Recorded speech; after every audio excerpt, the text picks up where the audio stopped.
Let's meet Crafty Chica, Giahda de Carcel, and Rudy Mancuso. Kathy, tell everybody how you decided to do this. Oh. I'm getting technical. See, I'm getting like out of it by the end of the day. Well, I basically started craftychica.com in 2001. And I just love the idea of starting a blog and sharing stories about my kids and what it was like working as a newspaper reporter and crafting like crazy. And like I'd said at lunchtime, I was really bummed that I couldn't find a lot of contemporary, cool Latin designs in stores, like home decor and jewelry. So I started making them on my own and sharing the projects, how I did it, on my website with a picture and the full tutorial. And come to find out, there were thousands, more than thousands of other women like me who were craving that kind of content. And it just really took off from there. And I actually used my crafting and my popularity of my site to go into another dream I had, was to become a novelist. So while this whole craft business was rolling with the product line and the book deal, I would stay up late at night and write my novels and just kept picturing, that it would come true and they would get published, and they did. So my message to all of you is that if you are Latina in this day and age, you're only handicapping yourself if you do not embrace technology, because it has so much to offer, so many opportunities. Crafty Chica would not be here if it weren't for me having a website and reaching out online. Thank you, Kathy. Okay, Giahda, tell us how you love in business, and then how did you decide to go raise, how did the whole thing happen? Well, first of all, I just want to say thank you for having us, and this is amazing, and really do. One quick anecdote. I arrived at the United States at the age of 16 without speaking a word of English, and now I have the honor of being here. If I can do it, you can all do it. But tell them what happened to you, because you had a sad thing happen. So, I lived in New York for 3 years, and on September 11th, I was late for a meeting on one of the towers, and all of my colleagues were there. And I was literally just a few minutes late, and those few minutes gave me a second chance at life. It was an amazing gift. And so on that day, I decided that I was gonna use those minutes and make my life as meaningful as I could possibly be. And to give back. And as a female entrepreneur, this is why I wanted to do the docuseries Love and Business. I wanted to teach other women out there, how can you take an idea and monetize it? And I wanted to do it in a fun way. Women care about love, and nowadays we also care about business, so we should talk about both. And tell me why you decided to, you're a business person, you went to business school. How come you decided not to go raise money with venture capital and do it online? Why? Because raising capital is really difficult for us ladies. I think we talked about it a lot. Sheryl Sandberg talked about it. It's really hard for us to put a price tag on us when we negotiate salary. It's also really hard for us to put a price tag on our business when we try to raise capital. It truly is. It doesn't come natural. The dynamic between men and women in a boardroom is a bit challenging for us. We're trying to figure out how do we harness our femininity and our intellect in a way that is well received and that adds value to what we're trying to do. And I struggled with it. I really did. Now, when you eliminate the personal element of going to a venture capital or an angel investor, and you just focus on your value proposition, it eliminates some of those challenges that we face. And online crowdfunding really does that. It allows you to put your business proposition first, and furthermore, it really allows you to reach a much greater range and type of investor. Well, I think this is an important thing to talk about, because, like, for instance, for me in TV, it used to be that you go to a network and get funded, or movies, right, would get funded in this. You almost had these, like, retailers in between you. And this is also about going to your consumer directly and saying, do you like my stuff or not? If you do, put up your money. It's extremely validating. There is no better way to validate your proposition. Even if you're going to go to a second round of investment, if you're able to say, well, I crowdfunded, I had X number of people put their money into my business, you already have your first level of validation for any future investor. So it's pretty powerful. Okay, Rudy, your turn. Now, you are just insanely talented and crazy in a great way. But how did you go from, I've seen your work, you're like this very talented filmmaker, to, and you weren't in your films, And now you've decided, I'm gonna make my own brand, I'm gonna be in it, I'm gonna put myself out there. And, you know, and then you started it with this emerging platform and you've hit it out of the park. How did you decide to do all that? Yeah, can you guys hear me okay? All right, calm down. Well, it was happening pretty organically, actually. I discovered the platform. I right away was immediately hooked to the challenge of having to tell a story in such a short amount of time. I'm not a comedian. Most of what was shown here is comedy oriented. I'm not a comedian. I kind of discovered this side of me by accident, and I just went with it. I always liked telling stories, and this was a really, really interesting constriction. And you know, you don't see it here, but on Vine, for those of you who don't know, as soon as a video ends, it loops over and over again. So that was another really cool tool. Gives so much flexibility for comedic timing or perfect audio loops and stop motion. But I'm asked on almost a daily basis, what's the secret to gaining such a big audience, or to creating a viral video, or being famous on the internet? And I don't know how to answer it, because I don't think there is a secret. I don't think there's a way to do it other than just be passionate about the art you're creating. At no point was it ever about getting millions of followers or getting stopped to take pictures. I don't care about that. I care about creating good content. And people caught on to that. And the top influencers on Vine all did it organically. They didn't see it coming. There wasn't a system. There wasn't a structure to it. They just created something they were passionate about. And it's a perfect platform for women. And it's a male-dominated platform in a male-dominated universe. But the women who are making content aren't selling themselves. It's not about sex. It's not about stereotypes. They're creating really cool, unique content, and they're succeeding. Now, I think we should share, first of all, I have to share that one of the ways I got Rudy to come here is I said to him, there's gonna be all these really talented, smart, beautiful Latinas. So, and he's like, I wanna find a smart Latina, beautiful wife. I go, okay, this is gonna be the right conference for you. So he's got all you ladies all over him. But anyway. I would pick her for you. If you were my kid, I'd pick her for you. But I also want to say that one of the things, I didn't say this before, but Rudy was found by my son, Lucas, who's like, Mom, you're so boring, you don't know who's cool. This guy on Vine is like the coolest guy. And he's the one that found, and he's like, you gotta call him right now. I go, okay, calm down. And one of the things that really attracted me to Rudy too is I went and saw all his Vines, and I was like, well, you know, women are gonna think, I can't do this. And then I saw his mom had Vines. I go, Rudy, what the heck, your mom has Vines? And he goes, I taught her how to do it. So how the heck did you get your mother into this? I used to mess around with her and do pranks called Mi Madre. And she wouldn't really know about it, but you know, it's mostly a joke. I wouldn't really, people think I'm a terrible son. I'm not actually hitting her in the face, or, well, sometimes. But the idea is, but at the end of the day, she'd love it. She'd look at it and she'd be like, wow, this is actually really creative. It's a prank and it's silly, but it's really, really fun. So I encouraged her to tell her own stories. And, you know, she's a house mom. She's very traditional mindseted. She's always in the kitchen. She's always cleaning, even when there's nothing to clean. And, that sounds like me. Yeah. OCD. Latinas. And she's amazing. She's the best woman I know. I'm trying to encourage her to get out of the kitchen and start a business online. See, you're doing what Adelante's doing. And make vines and tell stories. So ever since I taught her, now she's on her phone in the kitchen. But at least she's thinking outside of the boundaries that she's been confined in for so long, and she's creating. She's an amazing personality. Well, and also on your site, I noticed you make fun of advertisers a lot. Don't make fun of Coca-Cola because they paid for everything here, okay? But you make fun of advertisers a lot, but you explained it to me in a way that I thought was really brilliant. Why do you do that?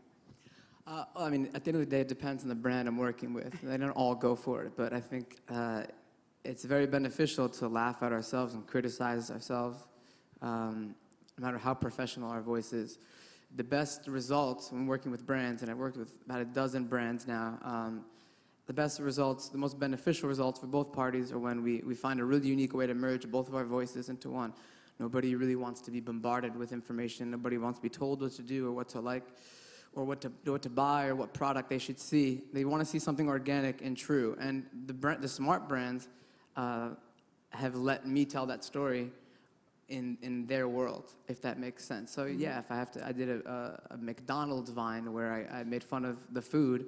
I said something about getting diabetes, which you wouldn't think is a selling point for McDonald's. However, I analyzed the engagement, and almost all the comments are, "Wow, I really want McDonald's now. Wow, this is great."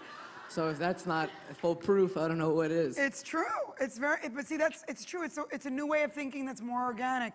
Now, since we're all business people and we all want to teach business, how do you all monetize all this stuff? How do you make money? Kathy, explain all the different platforms and how you do it. Well, I look at role models like J-Lo or Oprah and look at all their different tiers, like they have perfume and a clothing line. I'm like, I'll have a craft line and a line of craft books. So I look at A cruise line. Or a cruise, yes, I host cruises, craft cruises.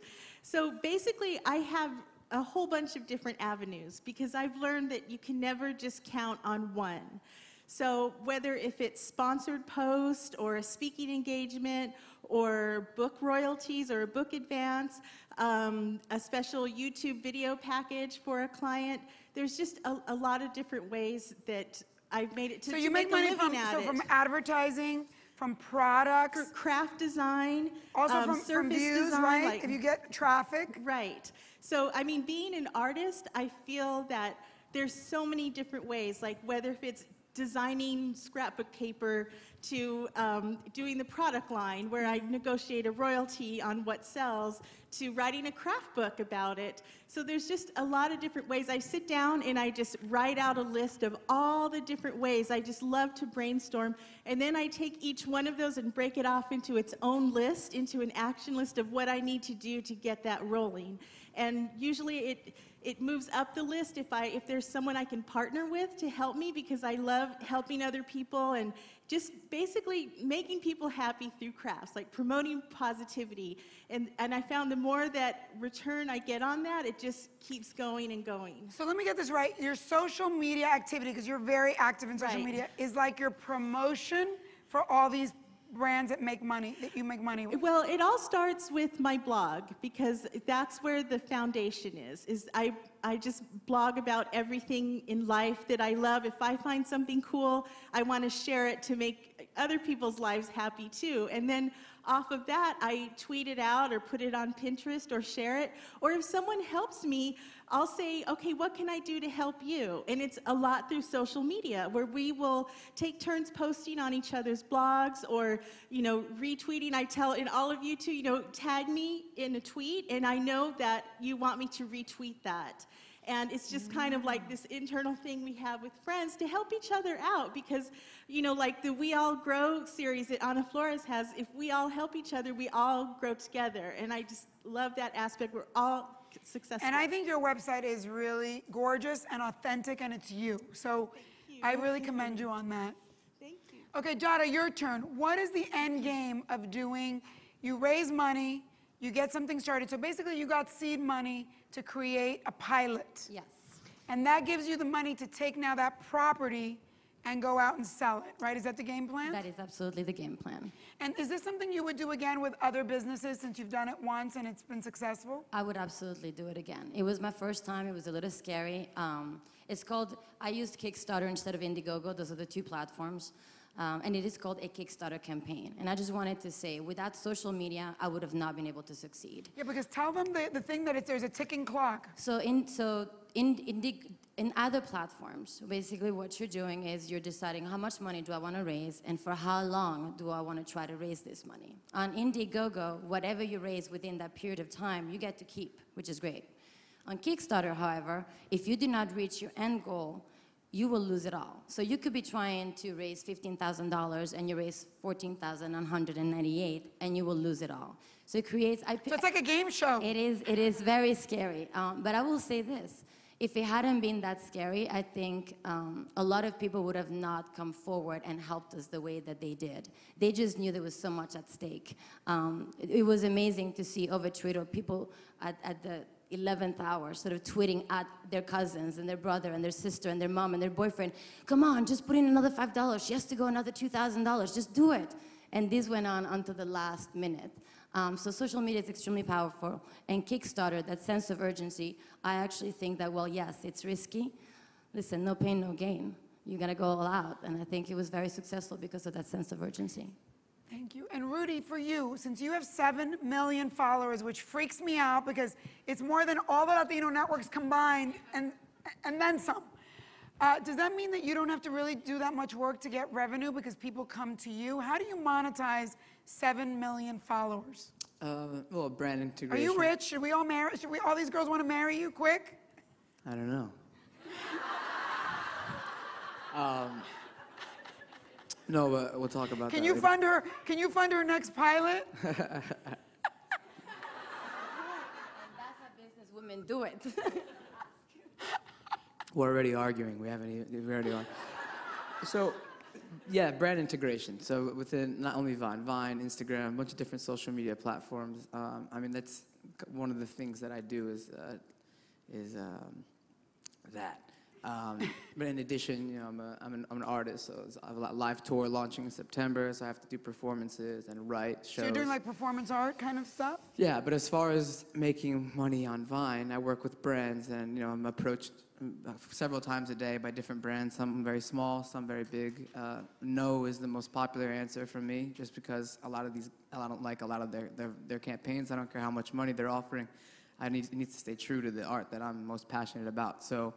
As I said before, about a dozen big brands that I've worked with really understood the platform, and the ones that listened to me the most had the best benefit, because it's not because I know better, I'm better than them, or I know more than them. It's that I know more than them about Vine, about this space. I've been living and breathing it for 14 months. And about what works, right? Right. 90% of these guys don't even know what it is. A lot of the time, you know, they think, oh, you know, you're too young, or too inexperienced, or too good looking. But the truth of the matter is, I've been in this world since it launched. I know exactly what works. I know exactly how to appeal to every single follower, and they don't. So when they listen, we collaborate, we make magic. And do you think that being early to market, in other words, getting in on the ground floor of Vine, really helped you? Yeah, for sure. I saw it develop. I saw it grow. Let's go back to your mom, since most of us here are more like your mom. We're not going to be making those videos. How is your mom now starting to monetize this? Is she going to get rich? I don't know. She's more encouraged to make these videos when I'm around. She has her own channel now. Like I said, it started out. It's called Mi Madre, right? Yeah, Mi Madre. But it started out just being those silly little pranks, which, by the way, I added the slap sound. I'm not actually slapping my mom in the face. But it started off like that, and then people started to really like her and relate to her, especially Latinos. And then she started her own account, and then she just does her own silly little videos and has a blast doing it. And yeah, she has been approached for some brand deals, especially when those who are appealing to the mom demographic. So just to wrap up, give us your last pitch to these ladies about social media, these social media platforms, and that they can do it. Well, that's what's happening right now. You need to evolve and adapt. If you want to make new connections, support your business, I mean, meet new people. Sometimes it's the best value is the friendships and relationships. I mean, it's nice to have the money too, don't get me wrong, but just embrace it and get over the fear. I hate it when I hear women say, oh, I just don't get the technology thing. It's not that hard. It really isn't. Just take some time out and learn it and empower yourself. I would add that in order for social media, and I mean, I saw the presentation, they were very powerful, but I would just emphasize this one point.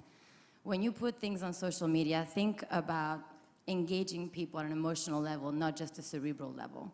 I think that, at least for me personally, the reason why I was successful on Kickstarter is because people were passionate about what I was passionate about, and I was able to engage them and make them part of that passion. So that's what I would leave you with.